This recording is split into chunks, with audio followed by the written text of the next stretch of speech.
नमस्कार दोस्तों, स्वागत है आप सभी साथियों का एक स्मार्ट स्टडी यूट्यूब चैनल पर। साथियों, सीआरपीएफ ट्रेड्समैन का एग्ज़ाम डेट आपका आ गया है। आपका पेपर जो है 1 जुलाई, 2, 3, 4, 5, 6, 10, 11 और 12 जुलाई 2023 को कराया जाएगा। तो साथियों देखिए, सीआरपीएफ ट्रेड्समैन एग्ज़ाम में आपका 25 नंबर जो है वो हिंदी से पूछा जाएगा, ठीक है, 25 नंबर। और साथियों आज इस वीडियो में हिंदी व्याकरण से टॉप 50 क्वेश्चन हम लोग करेंगे सीआरपीएफ ट्रेड्समैन और टेक्नीशियन एग्ज़ाम 2023 के लिए।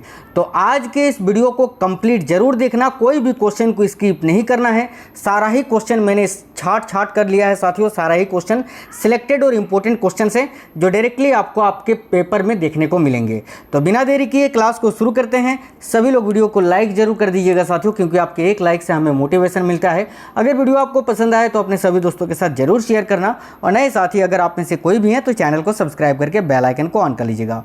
तो चलिए बिना देरी किए हम लोग शुरू करते हैं पहले क्वेश्चन के साथ। और आज की क्लास का पहला क्वेश्चन है, दिए गए वाक्यांश के लिए एक शब्द दीजिए जिसका मूल्य ना लगाया जा सके। ठीक है, तो देखिए आपको अनेकों शब्दों के बदले एक शब्द से रिलेटेड ये क्वेश्चन है। तो देखिए जिसका मूल्य न लगाया जा सके, इसके लिए एक शब्द क्या होगा? तो देखिए करेक्ट आंसर हो जाएगा साथियों ऑप्शन नंबर ए, अमूल्य। यानी जिसका मूल्य न लगाया जा सके उसके लिए एक शब्द में हम उसको क्या बोलेंगे? तो अमूल्य। Option number A right answer है।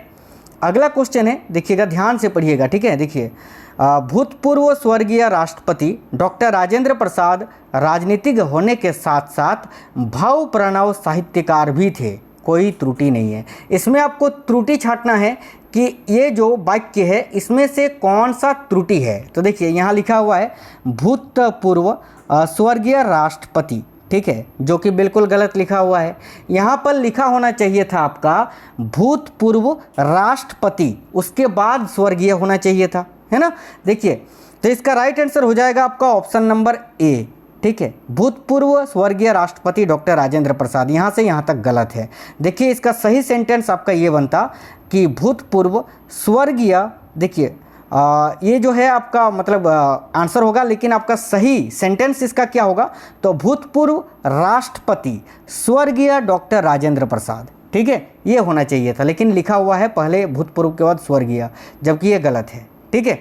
चलिए अगला क्वेश्चन है, मंत्री जी हमारे स्कूल में आने वाला है, इसमें कोई त्रुटि है या नहीं बताइए? बिल्कुल है। अब देखिए मंत्री जी हमारे स्कूल में आने वाला है लिखा हुआ है, जबकि आने वाले हैं होगा। क्या होगा? आने वाले हैं होगा, ठीक है। तो यहाँ पर आने वाला है ये गलत है, तो ये आपका आंसर हो जाएगा ऑप्शन नंबर सी, आने वाला है ये नहीं होना चाहिए। यहाँ पर आपका लिखा होना चाहिए था कि मंत्री जी हमारे स्कूल में आने वाले हैं, ठीक है, बिल्कुल। तो ऑप्शन नंबर सी इस क्वेश्चन का राइट आंसर हो जाएगा। बिल्कुल सेम इसी टाइप के क्वेश्चंस जो हैं आपको देखने को मिलेंगे साथियों। देखिए अगला क्वेश्चन है, देखिए प्रश्न में 4 शब्द दिए गए हैं जिनमें 3 शब्द शुद्ध लिखे गए हैं तथा एक शब्द गलत वर्तनी में लिखा गया है, तो उस गलत शब्द को छांटिए। शुद्ध वर्तनी का ये क्वेश्चन है, आपको 3 शब्द शुद्ध लिखा हुआ है, एक कोई गलत लिखा हुआ है, यही आपको छांटना है। तो देखिए अतियुक्ति ये तो बिल्कुल सही है, गरिष्ठ भी सही है, और साहित्यिक ये भी सही से लिखा हुआ है, लेकिन ईर्षा ये गलत है साथियों। ईर्षा को हम किस तरह से लिखते हैं? तो ईर्ष्या को हम लिखते हैं साथियों किस तरह से? तो ई आधा श और या, ईर्ष्या, इस तरह से हम लोग ईर्ष्या को लिखते हैं, ठीक है। तो ये गलत है, तो option number C right answer होगा। देखिए ईर्ष्या को हम किस तरह से लिखते हैं?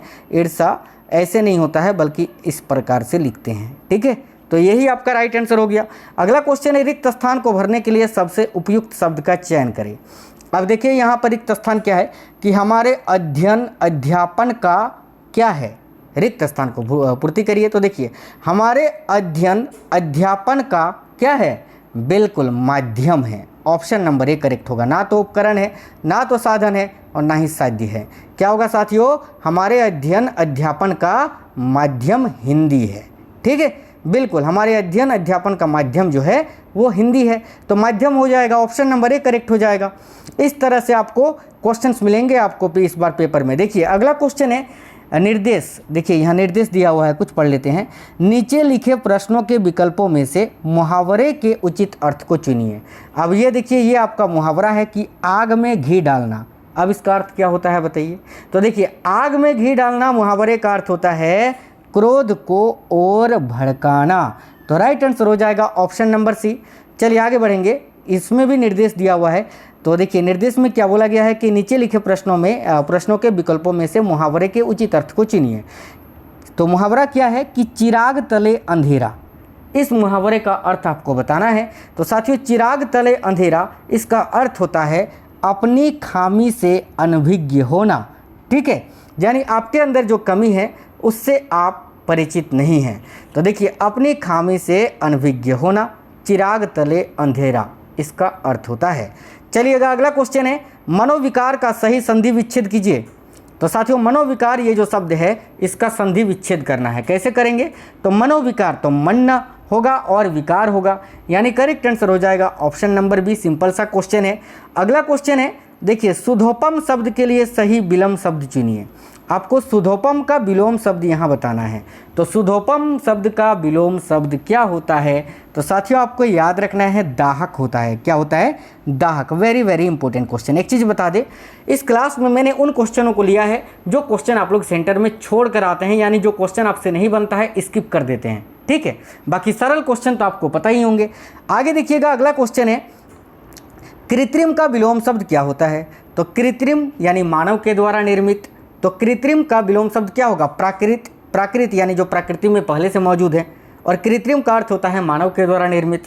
तो प्राकृत इसका राइट आंसर हो जाएगा। विलोम शब्द का मतलब होता है उल्टा। ठीक है, अपोजिट। चलिएगा अगला क्वेश्चन है, जिसका कोई शत्रु ना हो, इसके लिए एक शब्द क्या होगा? तो भाई देखिए जिसका कोई शत्रु ना हो, इसके लिए एक शब्द होगा आपका अजात शत्रु। Option number B right answer हो जाएगा। अगला क्वेश्चन है, जिसका वार खाली ना जाए, इसके लिए एक शब्द क्या होगा? तो देखिए जिसका वार खाली ना जाए, इसके लिए एक शब्द क्या होगा? तो याद रखिएगा अमोघ। अमोघ है ना, option number A correct answer हो जाएगा।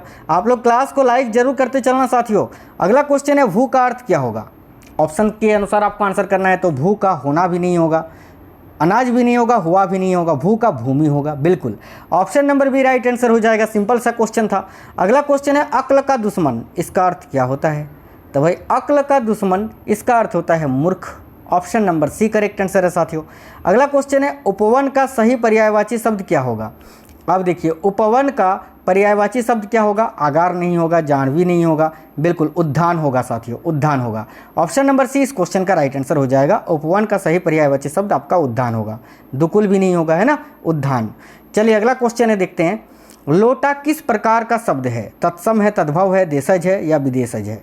तो लोटा, भाई हम तो अपने देश में ही लोटा शब्द का प्रयोग करते हैं ना, तो देशज शब्द है ये। तो देशज करेक्ट आंसर हो जाएगा। ऑप्शन नंबर सी देशज। ठीक है, लोटा किस प्रकार का शब्द है? तो देशज। ऑप्शन नंबर सी करेक्ट है। नेक्स्ट क्वेश्चन है, जो अधिक बोलता हो, इसके लिए एक शब्द में इसको क्या कहते हैं? तो देखिए जो अधिक बोलता हो उसको हम क्या बोलते हैं साथियों? तो उसको क्या बोलते हैं? देखिए सिंपल सी बात है, वाचाल बोलते हैं। Option number A right answer होगा। अगला क्वेश्चन है, निम्नलिखित प्रश्नों की शब्दों के पर्याय समानार्थक शब्द के लिए 4 विकल्प दिए गए हैं, उचित विकल्प का चयन करें। यानी देखिए आपको समानार्थी शब्द बताना है साथियों। किसका? तो देखिए स्वच्छ का। तो स्वच्छ का समानार्थी शब्द क्या होगा? ऑप्शन नंबर ए में निर्मल दिख रहा है, ही तो होता है। तो निर्मल करेक्ट होगा। पंकिल भी नहीं होगा, नीरज भी नहीं होगा, नीरद भी नहीं होगा। तो समानार्थी शब्द यानी इसके समान में कौन सा शब्द है? तो निर्मल। निर्मल हो जाएगा स्वच्छ का साथियों, निर्मल। ऑप्शन नंबर ए राइट हो जाएगा। अगला है ग्रीष्म, इसका भी आपको समानार्थी शब्द बताना है। तो ग्रीष्म के समान कौन सा शब्द है यहाँ? गर्मी है ना, बिल्कुल गर्मी करेक्ट आंसर हो जाएगा। Option number A. अगला है शाश्वत। अब शाश्वत के समान शब्द कौन सा है? तो देखिए शाश्वत का समानार्थी शब्द इनमें से कौन सा है? तो निरंतरन, निरंतर, है ना। ऑप्शन नंबर सी बिल्कुल करेक्ट है। अगला है निर्देश दिया हुआ है, तो निर्देश को पढ़ते हैं। निर्देश में बोला गया है कि रिक्त स्थानों की पूर्ति के लिए उपयुक्त शब्द का चयन करें। अब रिक्त स्थान को भरना है। रिक्त स्थान शब्द ये है कि महात्मा बुद्ध ने लोगों को अहिंसा का क्या दिया था? पाठ दिया था, शिक्षा दिया था, संदेश दिया था या उपदेश दिया था? तो भाई महात्मा बुद्ध ने यानी गौतम बुद्ध ने तो उपदेश दिया था ना, तो इसका राइट आंसर हो जाएगा साथियों ऑप्शन नंबर डी उपदेश। चलिएगा आगे देखेंगे। तो दिए गए शब्द का विलोम शब्द चुनना है आपको। द्रुत, यहाँ दिया गया शब्द है द्रुत, और द्रुत का विलोम शब्द क्या होता है? तो देखिए द्रुत का विलोम शब्द होता है मंथर। क्या होता है साथियों? मंथर होता है। राइट आंसर है ऑप्शन नंबर सी। अगला फिर से निर्देश दिया हुआ है और निर्देश में आपसे ये पूछा गया है कि प्रत्येक शब्द के लिए उसके नीचे दिए गए विकल्पों में से पर्यायवाची शब्द छांटिए। यानी यमुना दिया हुआ है शब्द और यमुना का पर्यायवाची शब्द इनमें से कौन सा है। तो देखिए यमुना का पर्यायवाची शब्द आपका कालिंदी होता है साथियों, एक बिल्कुल ऑप्शन नंबर डी आपका राइट आंसर हो जाएगा, कालिंदी। अगला क्वेश्चन है तोई। तोय का पर्यायवाची शब्द आपको छांटना है, इनमें से कौन सा तोय का पर्यायवाची शब्द है। तो देखिए जल, जल, नीर, पानी, तोय, ये सब क्या है साथियों, पानी का ही पर्यायवाची शब्द है। तो जल करेक्ट आंसर हो जाएगा। तोय किसका पर्यायवाची शब्द है, तो जल का। अगला क्वेश्चन है कथा का बैंगन मुहावरे का सही अर्थ क्या होगा। तो देखिए कथा का बैंगन, इसका सही अर्थ क्या होगा मुहावरे का। तो देखिए केवल दूसरों के लिए उपदेश देना, option number D correct answer हो जाएगा साथियों। अगला है आंख लगना मुहावरे का सही अर्थ क्या होगा। बोलते हैं ना हमारा आंख लग गया है, तो इसका मतलब ये है कि झपकी आना, गहरी नींद में आना नहीं, झपकी आना, ऑप्शन नंबर बी। ठीक है, यहाँ गहरी नींद आना आपका तब हो जाएगा कि घोड़े बेचकर सोना। ठीक है, तो option number B correct answer हो जाएगा आपका ना। देखिए झपकी आना आपका करेक्ट आंसर हो जाएगा। अगला है सामान्य नियम के विरुद्ध बात वाक्यांश के लिए एक शब्द क्या होगा। तो देखिए सामान्य नियम के विरुद्ध बात, इस वाक्यांश के लिए एक शब्द क्या होगा साथियों, तो अपवाद होगा। सामान्य नियम के विरुद्ध की गई बात, तो उसमें वो अपवाद वाला वाक्य होगा। तो अपवाद यहाँ आपका एक शब्द हो जाएगा इस क्वेश्चन का। अगला है गुण दोष का समरूप मूल्यांकन करने वाले के लिए एक शब्द लिखिए। तो देखिए गुण दोष का समरूप मूल्यांकन करने वाला, इसके लिए एक शब्द क्या होगा, तो समीक्षक होगा। तो समीक्षक राइट आंसर हो जाएगा, ऑप्शन नंबर डी। अगला है सही वर्तनी वाले शब्द का चयन करना है आपको, इनमें से कौन सा शुद्ध वर्तनी वाला शब्द है। तो देखिए अनाधिकार लिखा हुआ है ना, तो अनाधिकार कैसे लिखते हैं साथियों, इस प्रकार से लिखते हैं। तो ऑप्शन नंबर ए इसका सही है, अनाधिकार। चलिए अगला क्वेश्चन है रिक्त स्थानों की पूर्ति के लिए उपयुक्त शब्द का चयन करें। तो यहाँ पर लिखा गया है कि मेरी, यहाँ रिक्त स्थान है, मेरी है कि मुझे 4 दिन की छुट्टी दी जाए। अब देखिए जब आप स्कूल से छुट्टी लेते हैं तो क्या बोलते हैं कि मेरी पूजा है, नहीं बोलते हैं, याचना है, नहीं बोलते हैं, प्रार्थना है, बिल्कुल ये बोलते हैं कि मेरी प्रार्थना है कि मुझे 4 दिन की छुट्टी दी जाए, आराधना भी नहीं बोलते हैं। तो ऑप्शन नंबर सी इस क्वेश्चन का राइट आंसर हो जाएगा। जो रिक्त स्थान है यहाँ पर प्रार्थना आ जाएगा आपका, कि मेरी प्रार्थना है कि मुझे 4 दिन की छुट्टी दी जाए। अगला क्वेश्चन है साधु अपना निर्वाह क्या करके करता है, रिक्त स्थान को पूर्ति करना है। तो देखिए साधु अपना निर्वाह क्या करके करता है साथियों, भिक्षा धारण करके, यानी भिक्षाटन करके, option number C correct answer होगा, है ना। अगला क्वेश्चन है महत्वाकांक्षा शब्द का उचित अर्थ दीजिए। अब देखिए महत्वाकांक्षा इस शब्द का अर्थ क्या होता है, तो राइट आंसर हो जाएगा साथियों, देखिएगा ऑप्शन नंबर बी, उन्नति को प्राप्त करने की इच्छा रखने वाला, उसके लिए उसको क्या बोलते हैं, तो महत्वाकांक्षा बोलते हैं। अगला क्वेश्चन है जिसे जीता ना जा सके, वाक्यांश के लिए एक शब्द क्या होगा। तो देखिए जिसे जीता ना जा सके, इसके लिए एक शब्द क्या होगा, अजेय होगा, option number C right answer होगा। अगला है नाविक शब्द का संधि विच्छेद आपको करना है। तो नाविक क्या होता है साथियों, नौ और ईक होता है। तो ऑप्शन नंबर ए आपका इस क्वेश्चन का राइट आंसर हो जाएगा। नेक्स्ट है सुंदर शब्द का स्त्रीलिंग क्या है। तो देखिए सुंदर का स्त्रीलिंग सौंदर्य भी नहीं होता है, सौंदर्य भी नहीं होता है, सुंदरी होता है, बिल्कुल option number C right answer होगा। सुंदर शब्द का स्त्रीलिंग क्या होगा, तो सुंदरी। अगला है परीक्षा में चोरी मत करो, इस वाक्य में मत कौन सा निपात है। देखिए परीक्षा में चोरी मत करो, इसमें कौन सा निपात है आपको बताना है भाई। तो मना कर रहे हो ना, तो मना कर रहे हो यानी निषेध कर रहे हो, तो निषेध बोधक होगा आपका right answer, option number A निषेध बोधक, है ना। अगला है हिंदी है हम, वतन है हिंदुस्तान हमारा, ठीक है। पंक्ति में हिंदी का अर्थ क्या है। अब देखिए हिंदी है हम, वतन है हिंदुस्तान हमारा, तो ये जो हिंदी है हम, इस शब्द में हिंदी का अर्थ आपको बताना है। तो देखिए हिंदी है हम यानी देशवासी, बिल्कुल देशवासी के बारे में बताया गया है। हिंदी है हम यानी, और वतन है हिंदुस्तान। तो भाई जब बोल रहे हैं कि हिंदी है हम यानी और वतन हमारा हिंदुस्तान है, तो वही हिंदी का मतलब तो देशवासी होगा ना, कि हिंदी यानी देशवासी, देशवासी हैं हम और हम वतन है हमारा हिंदुस्तान, तो देशवासी इसका करेक्ट आंसर होगा, ऑप्शन नंबर ए। अगला है सफलता पाने के लिए कठोर क्या करना पड़ता है, रिक्त स्थान की पूर्ति करें। तो देखिए यहाँ पर सफलता पाने के लिए कठोर परिश्रम या श्रम करना पड़ता है, तो option number A right answer होगा, श्रम। अगला है, दिए गए वाक्य में रेखांकित अंश को प्रतिस्थापित करने के लिए सबसे उपयुक्त विकल्प का चयन करें। तो यहाँ पर आपको ये जो रेखांकित है, रेखांकित ये जो रूप है ना, ये रेखांकित है। तो पृथ्वी का रूप गोल है, तो इस रूप के लिए सबसे उपयुक्त विकल्प क्या होगा? तो पृथ्वी का रूप गोल है, स्वरूप गोल है, नहीं होगा। प्रकार गोल है, नहीं होगा। आकार गोल है, बिल्कुल option number C right answer होगा कि पृथ्वी का आकार गोल है। ऑप्शन नंबर सी इस क्वेश्चन में आपका राइट आंसर होगा। चलिए अगला क्वेश्चन है, निम्न में से शुद्ध वर्तनी का चयन कीजिए। चलिए, तो उन्नति को किस प्रकार से हम लिखते हैं? बिल्कुल इस प्रकार से लिखते हैं, नहीं, ऑप्शन नंबर सी इस प्रकार से लिखते हैं। तो option number C correct answer होगा, उन्नति। ठीक है, अगला क्वेश्चन है, दिए गए शब्दों में शुद्ध वर्तनी वाला शब्द कौन सा है? सच्चिदानंद लिखा हुआ है। तो साथियों, सच्चिदानंद को शुद्ध रूप किस प्रकार से हम लिखेंगे? तो ऑप्शन नंबर ए में ही दिया हुआ है, यही सबसे शुद्ध है, सच्चिदानंद। अगला क्वेश्चन है, दो वर्णों के मेल से होने वाले विकार को क्या कहते हैं? अब देखिए, दो वर्णों के मेल से होने वाले विकार को हम संधि बोलते हैं। सिंपल सा क्वेश्चन है साथियों, ऑप्शन नंबर डी संधि राइट होगा। अगला है, विश्वामित्र का सही संधि विच्छेद कीजिए। तो विश्वामित्र शब्द का सही संधि विच्छेद किस प्रकार करेंगे? विश्व करेंगे पहले और अमित्र करेंगे, यानी Vishwamitra. Option number A right answer हो जाएगा। अगला क्वेश्चन देखेंगे, हिंदी भाषा का जन्म हुआ किससे? तो देखिए, हिंदी भाषा का जन्म हुआ है अपभ्रंश से। याद रखना, वेरी वेरी इंपॉर्टेंट क्वेश्चन है ना। हिंदी भाषा का जन्म किससे हुआ है? तो अपभ्रंश से हुआ है। अगला है, सेना का पर्यायवाची शब्द इनमें से कौन सा एक है? तो सेना का पर्यायवाची शब्द कटक भी होता है ना, कटक करेक्ट आंसर होगा, ऑप्शन नंबर ए। नेक्स्ट है साथियों, देखिए, आवाहन का विलोम शब्द क्या होता है? तो आवाहन का विलोम शब्द क्या होगा? देखिए, विसर्जन होगा, ऑप्शन नंबर सी। ठीक है, विसर्जन करेक्ट आंसर होगा।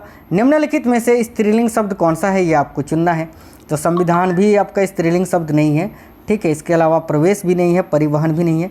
हाँ, गौसना, देखिए गौसना, गवेषणा जो है ये आपका स्त्रीलिंग शब्द है, ऑप्शन नंबर डी करेक्ट हो जाएगा। धन का पर्यायवाची शब्द जो नहीं है उसे चुनिए, यानी इनमें से कौन सा एक धन का पर्यायवाची शब्द नहीं है? तीन तो है लेकिन एक नहीं है। अब देखिए, धन का पर्यायवाची शब्द दौलत भी है, संपदा भी है या संपत्ति भी है ना। इसके अलावा साथियों द्रव्य भी है लेकिन द्रव नहीं है, तो option number B right answer होगा, द्रव। चलिए अगला क्वेश्चन है, हिंदी भाषा की लिपि कौन सी है? और इस क्वेश्चन का आंसर आप लोग कमेंट बॉक्स में कमेंट करके बताइए, रोमन, फारसी, गुरुमुखी या देवनागरी। चलिए, हिंदी भाषा की लिपि कौन सी है, कमेंट कर दीजिए। इस क्वेश्चन का राइट आंसर क्या होगा? अगला क्वेश्चन है, देखिए, उत्कृष्ट शब्द का विलोम शब्द क्या होगा? तो साथियों, उत्कृष्ट शब्द का विलोम शब्द क्या होता है? तो याद रखिएगा, उत्कृष्ट का विलोम शब्द होता है निकृष्ट, ऑप्शन नंबर बी करेक्ट है। साथियों, सीआरपीएफ ट्रेड्समैन और टेक्नीशियन एग्जाम 2023 के लिए मोस्ट एक्सपेक्टेड हिंदी के क्वेश्चंस आपको कराएं इस वीडियो में, जो कि बेहद ज़्यादा इंपॉर्टेंट थे। आपको वीडियो कैसा लगा है, वीडियो के नीचे कमेंट बॉक्स में कमेंट करके जरूर बताइए। वीडियो को लाइक कर दीजिएगा, अपने सभी दोस्तों के साथ जरूर शेयर करिएगा। मिलेंगे अगली वीडियो में, तब तक स्वस्थ रहें। जय हिंद साथियों, वंदे मातरम।